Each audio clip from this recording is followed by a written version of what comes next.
ಹಿಂದೆಂದು ಅದರ ನಂತರದಲ್ಲೇ ಅವತ್ತಿನ ಮುಚ್ಚಿ ಹೋಗಿಬಿಟ್ಟು ಅಂತ ತಿಳ್ಕೊಂಡ್ಬಿಟ್ಟಿದ್ರು ಎಲ್ಲರೂ.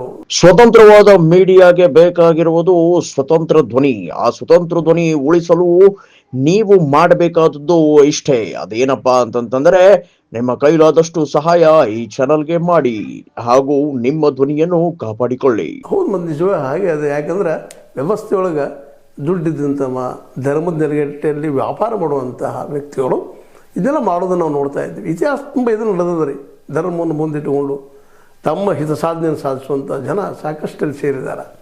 ಅದರಲ್ಲಿ ಇವರು ಒಬ್ಬ ನಮ್ಮ ಹೆಗಡೆಯವರು ಅದನ್ನು ಯಾವುದೋ ಪ್ರಸಂಗದೊಳಗೆ ಹೊರಹಾಕಬೇಕು. ಅದನ್ನು ಸತ್ಯ ಏನದ ಅದು ಹೆಗಡೆಯವರು ಇಲ್ಲ ಅಂದ್ರೆ ಭಾಳ ಸಂತೋಷ. ಆದರೆ ಅವ್ರ ಮೇಲೆ ಸುತ್ತ ಹಾಕ್ತಾಯಿದೆ. ಯಾಕೆ ಚಿಕ್ಕ ಗ್ರಾಮ, ಅಲ್ಲಿ ಹೆಡ್ ಅವರ ಅಲ್ಲಿ ನಡೀತಾ ಇಂಥೆಲ್ಲ ಘಟನೆಗಳು ನಡೀತಾ ಇದ್ದಾವೆ. ಅಂದ್ರೆ ಇದಕ್ಕೆ ಜವಾಬ್ದಾರಿ ಯಾರು? ಸರ್ಕಾರ ಮಾಡಬೇಕಾಗಿದ್ದು ಸತ್ಯ, ಇಲ್ಲಂತಲ್ಲ. ಸರ್ಕಾರದ ಕರ್ತವ್ಯ, ಪೊಲೀಸ್ ಕರ್ತವ್ಯ.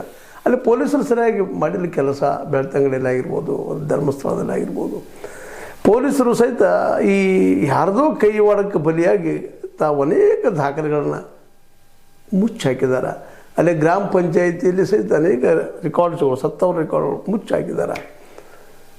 ಅವೆಲ್ಲನೂ ಇವತ್ತು ನೋಡಿದಾಗ ಅದ್ರ ಬಗ್ಗೆ ರಿಪೋರ್ಟ್ಸ್ ಬರೋದನ್ನು ನೋಡಿದಾಗ ಸಹಜವಾಗಿ ಅನಿಸ್ತದಪ್ಪ, ಹೌದು ಇದು ದೊಡ್ಡವ್ರ ಕೈಲಿದೆ ಅಂತೇಳಿ. ಯಾಕಂದ್ರೆ 1-2 ಕೇಸುಗಳು ಬಡಪ್ಪ 1-2 ಏನೋ ಇದ್ದಾವೆ ಆಗಿರ್ಬೋದು, ಕಣ್ತಪ್ಪಿ ಆಗ್ಯದ ಅನ್ಬೋದು. ಇಲ್ಲಿ ಕಣ್ತಪ್ಪಿನ ಪ್ರಶ್ನೆನ ಬರೋದಿಲ್ಲ, ಓಪನ್ ಆಗಿ ನಡೆದಂಥ ಘಟನೆಗಳೆಲ್ಲ.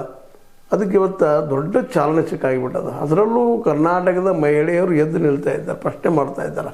ಅದು ದಕ್ಷಿಣ ಕನ್ನಡದ ಮಹಿಳೆಯರು ಭಾಳಷ್ಟು ಜಾಗೃತ ಆಗಿದ್ದಾರೆ. ಅದೇ ನಿಧಾನಕ್ಕೆ ಸಾಹಸನ ಇದೆಲ್ಲ ಉತ್ತರ ಕರ್ನಾಟಕ ಸಹಿತ ಇವತ್ತು ಜನ ಮಾತಾಡ್ತಾ ಇದ್ದಾರೆ. ಏನಪ್ಪ ಧರ್ಮಸ್ಥಳ ಹೀಗ್ಯಾಕೆ ಆಗ್ತಾಯಿದೆ ಅಂತೇಳಿ.